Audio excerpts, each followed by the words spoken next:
தோசையம்மா தோசை, இது அம்மா சுட்ட தோசை. யார் சுட்ட தோசை இது? மானசா சுட்ட தோசை. மானசா சுட்ட தோசை. அரிசி மாவு, உளுந்த மாவு கலந்து சுட்ட தோசை. எப்படி?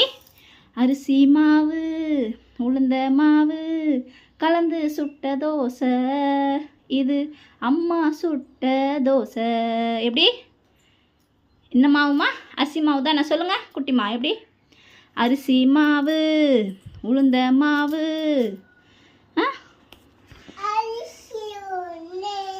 உளுந்த மாவு. எப்படி குட்டிமா சொல்லு? தோசையம்மா தோசை. குட்டிமா எப்படி? தோசையம்மா தோசை.